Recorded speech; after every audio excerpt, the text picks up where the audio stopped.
আসসালামু আলাইকুম বন্ধুগণ, আমরা সূরা আরাফের 157 নম্বর আয়াত দেখিয়ে যখন বলি যে রাসূল সাল্লাল্লাহু আলাইহি সাল্লাম অন্যায় কাজে নিষেধ করতে পারেন, সৎ কাজের আদেশ দিতে পারেন, তিনি পবিত্র বস্তুসমূহ হালাল করতে পারেন, অপবিত্র বস্তুসমূহ হারাম করতে পারেন, তখন কথিত নামধারী আহলে কোরআনগণ বলে যে যদি রাসূল হারাম হালাল নির্ধারণ করতেই পারে তাহলে সূরা তাহরিমের 1 নম্বর আয়াতে আল্লাহ কেন তাকে ধমক দিলেন যে তুমি যা হালাল করেছেন আল্লাহ সেটা হারাম করছো কেন? এই ধমকটা কেন দিলেন? কিন্তু প্রকৃতপক্ষে এটা কোনো ধমক নয়, এবং এখানে রাসূল সাল্লাল্লাহু আলাইহি সাল্লাম হারাম হালাল করতে পারেন না এরকম কোনো কথাও বলা হয়নি। আল্লাহ পাক তাকে সাজেশন দিচ্ছেন, উপদেশ দিচ্ছেন। আপনারা জানেন যে কোরআন একটি উপদেশ গ্রন্থ। তিনি রাসূলকে উপদেশ দিচ্ছেন।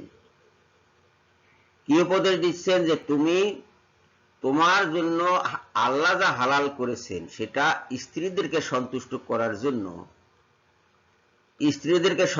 করার জন্য হারাম করো না।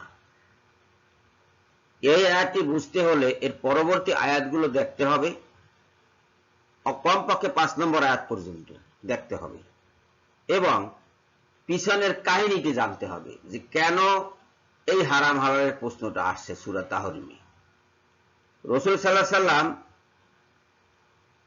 যে বস্তুটি খাওয়া বন্ধ করেছিলেন সেই বস্তুটি খাওয়া যাতে তিনি বন্ধ না করেন সেই জন্য আল্লাহ পাক বলছেন যে তুমি স্ত্রীদেরকে সন্তুষ্ট করার জন্য কি কারণে নিজের উপরে ওই বস্তুটি হারাম করে রাখছো যে বস্তুটি আল্লাহ তোমার জন্য হালাল করেছেন। এটা দিয়ে রাসূল সাল্লাল্লাহু আলাইহি সাল্লাম যে অন্যান্য দ্রব্যাদি যে নিজের জন্য এবং মানুষের জন্য হারাম করেছেন, যেমন হিংস্র প্রাণীর মাংস, এটা কোরআনে হারাম হয়নি, হারাম করেছেন রাসূল সাল্লাল্লাহু আলাইহি সাল্লাম। যে সমস্ত পাখি নখর দিয়ে শিকার করে সেই সমস্ত পাখির মাংস হারাম করেছেন রাসূল সাল্লাল্লাহু আলাইহি সাল্লাম। মদ খাওয়া হারাম হয়েছে কোরআনে, কিন্তু মদ খাওয়ার পাত্র হারাম হয়নি। রাসূল সাল্লাল্লাহু আলাইহি সাল্লাম মদ খাওয়ার পাত্র হারাম করে দিয়েছে, যে মদ খাওয়ার পাত্র ব্যবহার করা যাবে না, এটাকে হারাম করে দিয়েছেন।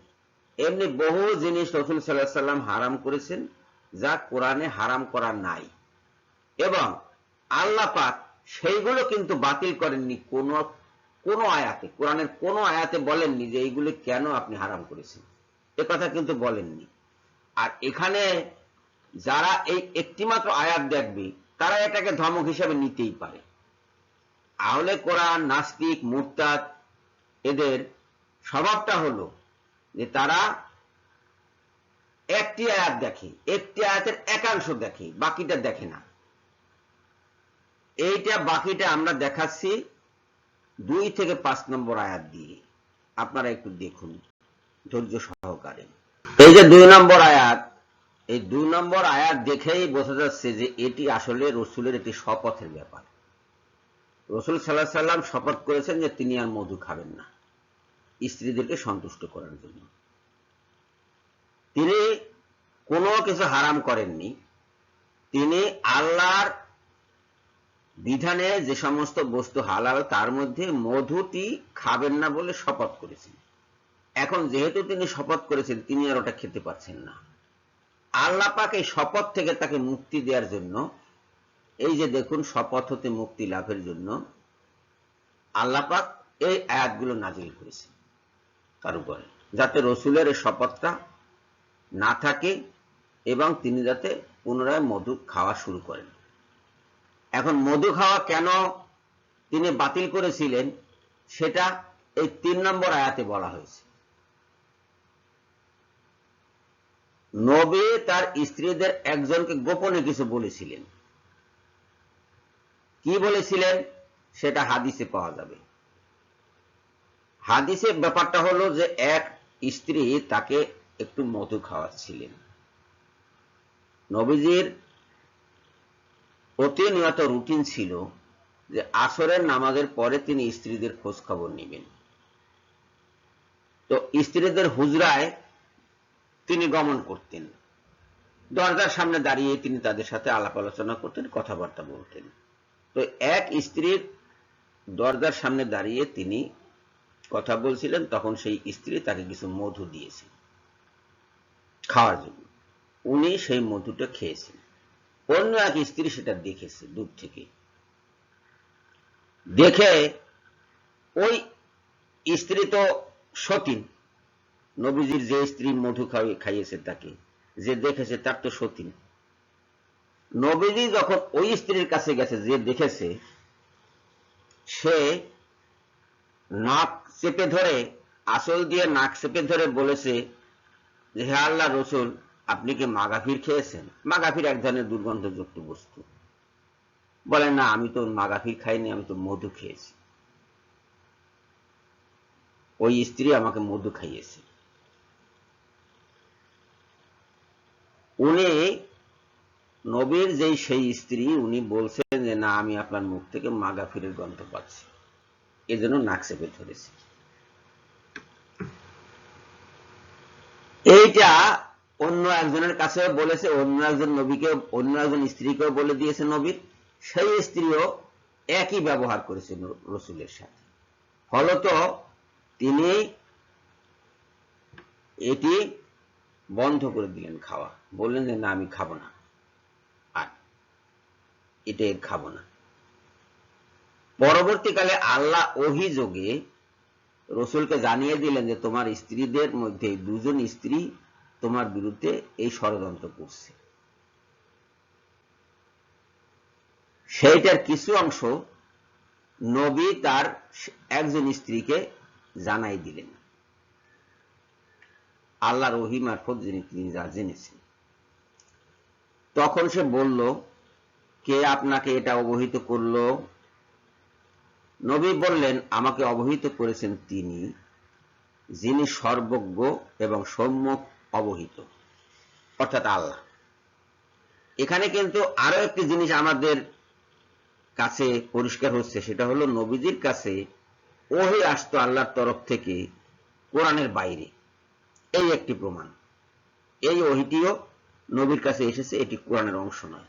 নবী তাকে জানিয়ে দিলেন যে অমুক অমুক স্ত্রী তোমার বিরুদ্ধে ষড়যন্ত্র করছে এই মর্মে যে তুমি মাগাফির খাচ্ছ, দুর্গন্ধযুক্ত বস্তু খাচ্ছ, এই কথা তারা বলছে। এবং এটা যদি একসময় পাবলিক হয়ে যায়, তাহলে নবীর যেমন মান সম্মান থাকবে না, তেমনি প্রমাণ হবে যে নবী হারাম হালাল বেছে চলেন না।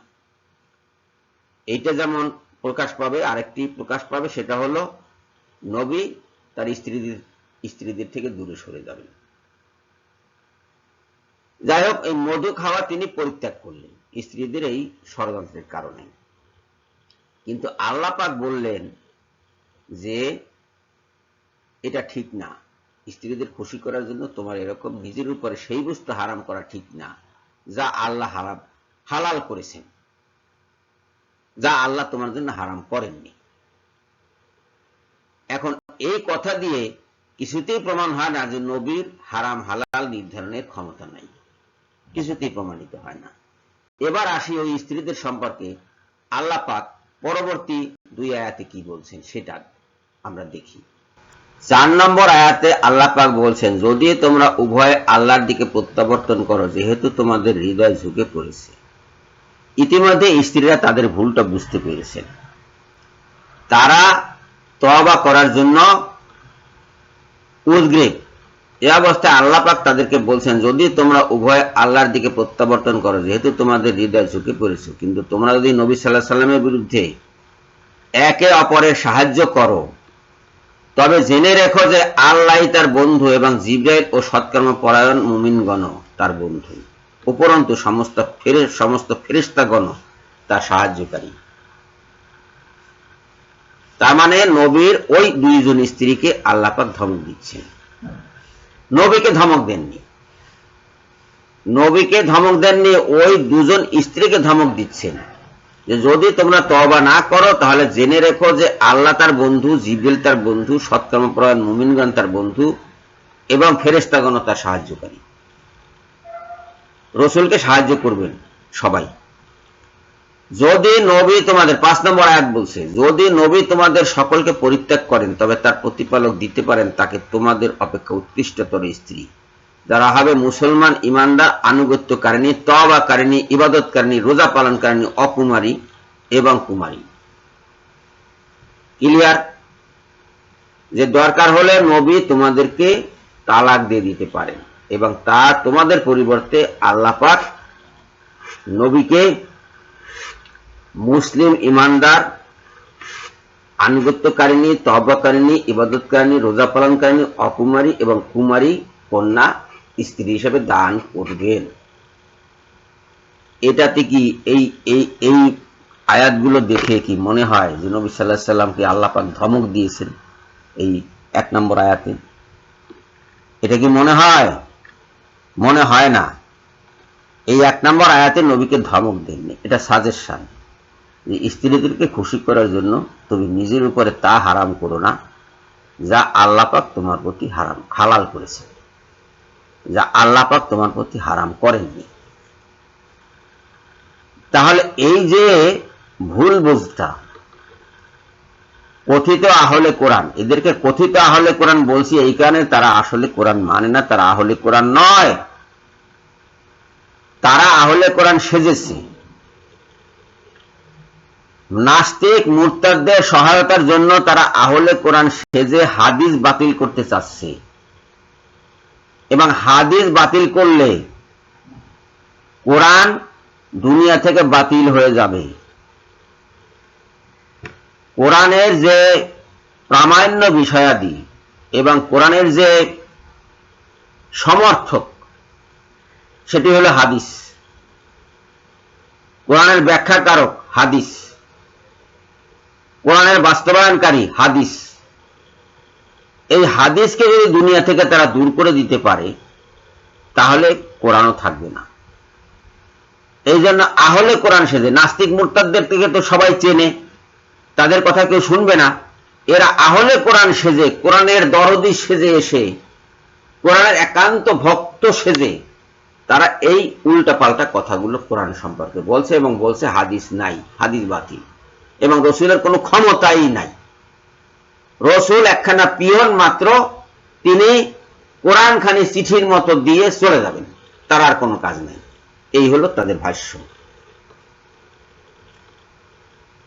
এদের থেকে আমাদেরকে সতর্ক থাকতে হবে, সাবধান থাকতে হবে। এদের ভিতরে অনেক বোকা লোক আছে যারা মূল বিষয়টা বোঝে না, জানে না। তারা ওই কথিত আহলে কোরআনের বকবকানিতে, বক্তৃতা বিবৃতিতে বিভ্রান্ত হয়ে তারা মনে করছে যে হ্যাঁ এইটাই তো কোরআনের সঠিক পথ, কিন্তু এটা কোরআনের সঠিক পথ না। হাদিস বাদ দিয়ে কোরআন অনুসরণ করা যাবে না, কারণ হাদিস হলো রসুলের কথা এবং রসুলের কাজ। রসুল কোরআন প্রচার করতে, রসুল কোরআন বাস্তবায়ন করতে যে সমস্ত কথা বলেছেন, যে সমস্ত কাজ করেছেন, তার সমষ্টি হলো হাদিস। এটাকে বাদ দিয়ে কোরআন বাস্তবায়ন করা যাবে না, কোরআন থাকবে না মানুষের মাঝে। আল্লাহ কোরআন তুলে নেবেন। যতদিন হাদিস অনুসরণ করবে মানুষ, ততদিন আল্লাহ পাক কোরআন তুলে নেবেন না, কোরআন মানুষের মাঝে রাখবেন। যখনই হাদিস বাতিল করে দেবেন, আপনি, আমি বা অন্যরা, যখনই আল্লাহ না করুক, সেটা যেন কখনো না ঘটে, যখনই কোরআন বাতিল করে দেবে মানুষ, তখনই আল্লাহ পাক মানুষের মধ্য থেকে কোরআন তুলে নেবেন। হাদিস বাতিল করার মানে কি? রাসূল নাই, রাসূল ছাড়া তিনি কোরআন মানুষের মাঝে রাখবেন না। কোরআন রাখবেন তখনই যখন রাসূল মানুষের মাঝে আসে, স্মৃতিতে আসে, বাস্তবায়নে আসে, অনুসরণে আসে কোরআন এবং রাসূল, তখনই তিনি কোরআন রাখবেন, অন্যথায় কোরআন রাখবেন না, কোরআন তুলে নেবেন। সেই কাজটাই এই লোকগুলা করছে, কথিত আহলে কোরআন, নাস্তিক, মুরতাদ, কাফির, মুশরিক, ইহুদি এবং খ্রিস্টানরা। রাসূলকে অকর্মণ্য ধরে নিয়ে, হাদিসকে বাতিল করে দিয়ে তারা কোরআনকে দুনিয়া থেকে বিদায় করে দিতে চাচ্ছে। এদের থেকে মুসলমানদের সতর্ক থাকতে হবে, মুসলমানদের কথা বলতে হবে এদের বিরুদ্ধে, মুসলমানদের এদের বদ মতলব থেকে রক্ষা পাওয়ার জন্য যার যতটুকু সাধ্য আছে তার ততটুকু প্রচারণা চালাতে হবে, হাদিসের পক্ষে, কোরআনের পক্ষে। সবাইকে ধন্যবাদ জানিয়ে এখনকার মতো বিদায় হচ্ছি। আল্লাহ হাফেজ।